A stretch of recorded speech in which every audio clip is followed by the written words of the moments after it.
anteriormente, recordamos que una señal puede tener un soporte infinito, que puede irse o venir desde menos infinito o más infinito. Recordamos que una señal tiene de soporte finito cuando va a tener un número fijo de medidas. Todo lo que está acá no se lo toma en cuenta, vale cero. Todo lo que está acá no se lo toma en cuenta, vale cero. Y esto es en un contexto real. Siempre tenemos señales de soporte finito.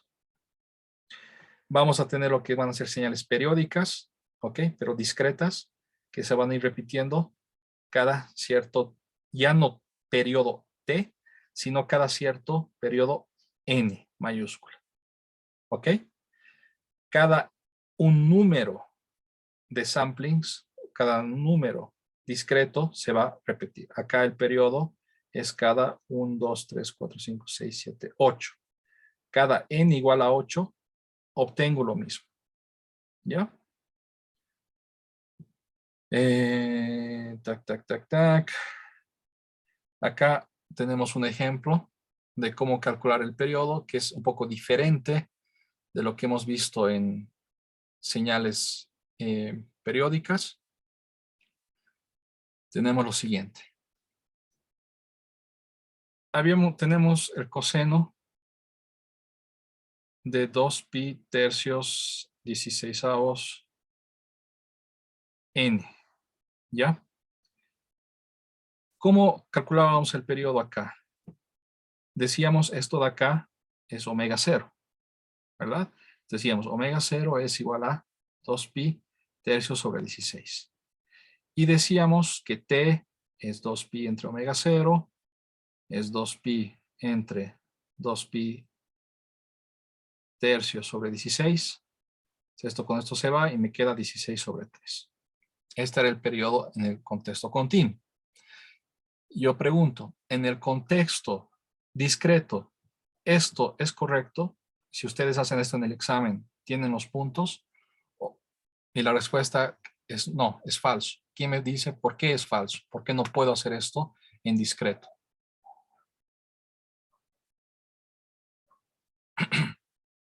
Porque no es un número entero, Inge. Porque no es un número entero. Ya no hablamos de t, hablamos de n. Tiene que ser un número entero. Esto no pertenece a los enteros, ¿ya? ¿Y qué tengo que hacer? Pues el periodo, esto lo que podemos hacer es decir, lo vamos a llamar, en vez de n, lo podemos llamar m. Sí, lo podemos llamar m, ¿ya? Y decir, el periodo n va a ser igual a un número entero, ¿ya? P por m, ¿ya? Y de tal manera que tiene que pertenecer a los enteros. De manera concreta, estos 16 tercios, yo lo puedo multiplicar por 3, por 4, por 5, por 6, y por el número que sea necesario para que se vuelva entero. Y multiplicando simplemente por 3, digo, esto me da 16, y 16 sí ya sería mi periodo, porque pertenece a los enteros. Entonces, con esta fórmula, con esto de acá, encuentro un número m pseudo periodo, podríamos decir, pero hay que verificar si esto es entero. Si no es entero, tengo que multiplicar por un número entero, de tal manera que me dé un número entero, y eso recién es mi periodo. ¿Ya? Fíjense, este m, ¿dónde está? Este m que hemos hallado es más o menos 5,3, que no pertenece a los enteros. Esta señal discretizada viene de acá. Viene de un seno en rojo. Tac, tac, tac, tac, tac. ¿Ya? Fíjense, entre punta y punta está el periodo T, que vale más o menos justamente este 5,3. ¿Ya? Pero la señal discreta no se repite cada 5 o cada 6, digamos. Puedo decir, 5,3, seguramente es el 6 o el 5, ¿no? Si yo me fijo cada 5, acá estoy cada 5, este bloque cada 5, no se repite después. No se va, el siguiente bloque hasta 10 o los siguientes 5, mentir, cada 5 sería así. Fíjense, este bloque de cada 5 no se repite. Esto de acá no es lo mismo que esto de acá, difiere. Lo mismo, si comparo con esto, no es lo mismo de acá, difiere. ¿Ya? Si ven en detalle, no es lo mismo, difiere. ¿Ok? ¿Cuándo sí es lo mismo? Cada 16. Acá, no se va a ver muy bien, pero digamos, desde 1, desde menos 1 hasta 15, tengo todo este bloque n igual a 16. ¿Ya? Mentira, desde 0, porque contando el 0 tengo 16 elementos. Desde 0 hasta 15 tengo todo este bloque. Y todo este bloque se repite hacia atrás desde hasta menos 15. Fíjense. Este punto de acá es mentira, acá me he comido esto. Tac. Este punto de acá es exactamente este, por la altura. Este punto de acá es exactamente este. Este punto de acá es exactamente este. Y así se va repitiendo cada 16 espacios, cada 16 números enteros. ¿Ya? Entonces esa es una diferencia que hay que tomar en cuenta en lo que vendría a ser el periodo en señales discretas. Ok, esto de acá lo vamos a borrar para que no confunda. Tac, tac, tac, tac. Y luego lo demás sí está bien relevante. Ahora, tac, tac, tac, tac. Si tenemos lo siguiente, fíjense, tengo esto de acá, el coseno de 1,16n, ¿ya? Cuando y aplico el método, digo omega 0 es 1,16, entonces hay un m que va a ser 2pi entre omega 0, 2pi entre 1,16. Si no me equivoco, lo podemos dejar ahí, ya 1,16. Esto no es un entero, esto no pertenece a los enteros. ¿Qué tengo que hacer? Tengo que buscar mi periodo, que va a ser una multiplicación de un número p con un número m, de tal manera que pertenezca a los enteros. ¿Qué número p, que es entero, multiplicado por esto de acá, me va a dar un número entero? Vemos que p no existe. No existe un número p entero. Si yo multiplico por 3, por 4, por 5, por 100, por 1000, por 1300, esto de acá nunca me va a dar un entero. ¿Ok? ¿Por qué? Por este pi. A causa de este pi. ¿Ya? Entonces, en este caso, ¿cuál es la conclusión? Si p no existe, esta función no es periódica. Entonces, esto viene de una función en el tiempo que sí es periódica, pero en el momento que lo discretizo, me va a dar una función que nunca se va a repetir. Siempre van a ser niveles eh, como aleatorios, digamos, que nunca se repiten. No se repiten como hemos visto acá. Cada cierto 16, cada cierto tiempo se repite la secuencia. Acá nunca se va a repetir. ¿Ya? Nunca se va a repetir. Ok, déjenme ver esto de acá. Tac, tac.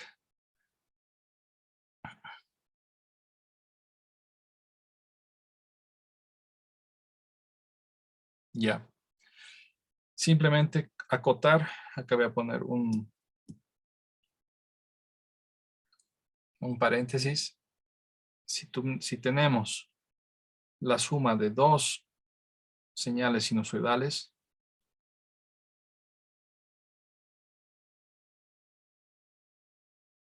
¿ya?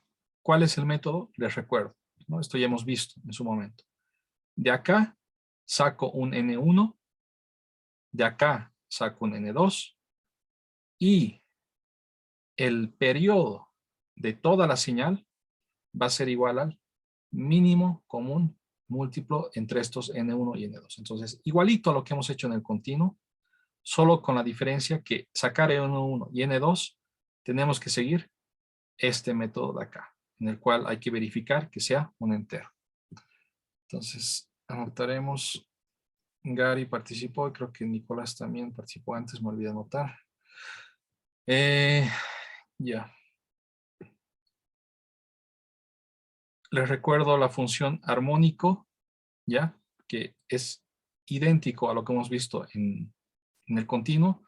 Tenemos lo que sería los Eulers, ya, E a la J, solo que en vez de N, en vez de T, tenemos N, ya, y puede haber una fase. Repito algo importante acá, que siempre que tengamos estos Eulers, E a la J, omega N, ahora en este caso, tenemos que ver simplemente que es como una caja, ¿ya? Que esconde senos y cosenos, ¿ya? Una caja dentro que hay funciones senos y cosenos que van a ir muy probablemente oscilando. Tac.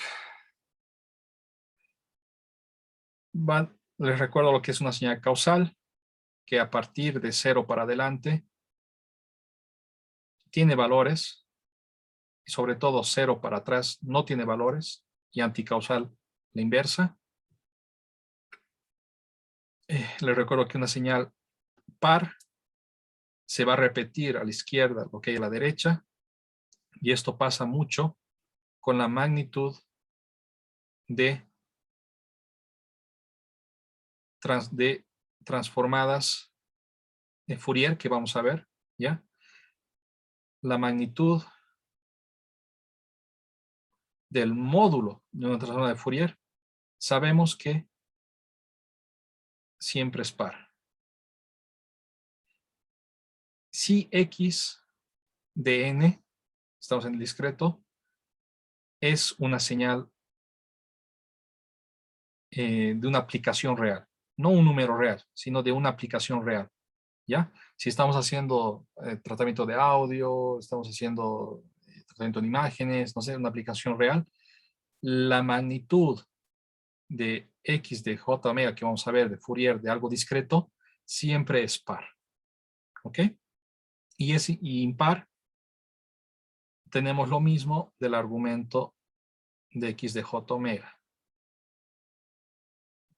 Es impar siempre y cuando estamos en una situación de una aplicación real.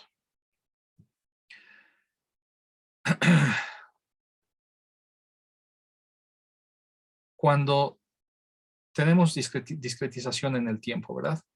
Cuando tenemos también niveles en la amplitud, es cuando estamos hablando ya de señales digitales. Ya todo lo que hemos visto hasta este momento son funciones discretas, pero eso discreto, cuando yo lo vaya a digitalizar, cuando yo lo vaya a cuantificar,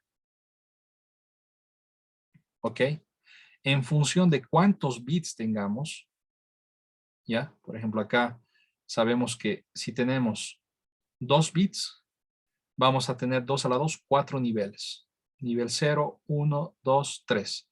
La señal va a estar sí o sí en alguno de estos niveles. Cuando tengamos una señal que esté también discretizada verticalmente, hablamos de señal digital, ya no de señal discreta.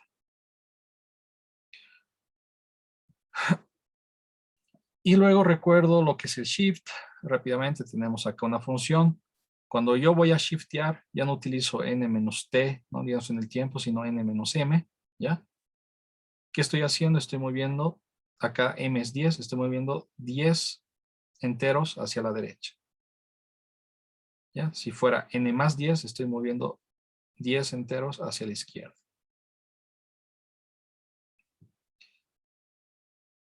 Y la siguiente clase vamos a ver lo que es Dirac, lo que es el step en el contexto discreto. Vamos a ver lo que es la convolución discreta. Vamos a pasarlo rápido porque es muy parecido. Y así para ir a lo que vendría a ser la transformada Z. Eso ya es un poco más diferente. Es el equivalente, digamos, de Laplace en el discreto. Y ya es un poco más diferente. Como les dije por el chat, necesito organizar